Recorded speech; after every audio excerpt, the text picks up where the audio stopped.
We see them all the time, house fires that end in lives lost and property destroyed. But now a national campaign is here in Louisville, and their hope is to save lives. Kristin Goodwillie tells us about the 2-week Sound the Alarm campaign. The Red Cross says that house fires are the most common disaster they respond to. But since starting this campaign in 2014, these things have saved 57 lives here in Kentucky.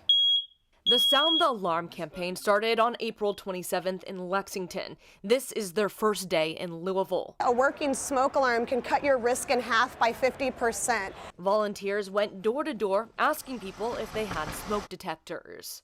Back here would be good. So it's really cool to see the impact here in real time. So everybody that's here today is saving lives. Or like in Yvonne Sturgeon's case, she had them, but they weren't working properly. It's awesome that they're doing something like this for the people because, you know, there's a lot of people that can't afford it. She has tried to fix them. We've had it ever since we've lived here, beeping constantly. But nothing worked, so volunteers replaced them.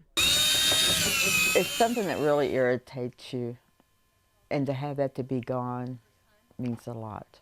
In addition to adding smoke alarms on both sides of the house, volunteers talked about having a meeting place and escape plan. Information they say is life-saving since people only have 2 minutes to get out of a house that's on fire. We're hoping to get at least 200 alarms installed today, so about 100 homes made safer. They're hoping to install 2,500 detectors during the campaign.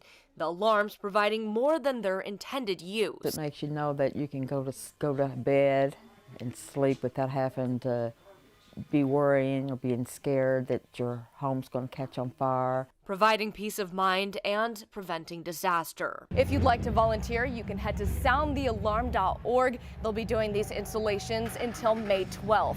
I'm Kristin Goodwillie, WHAS 11 News.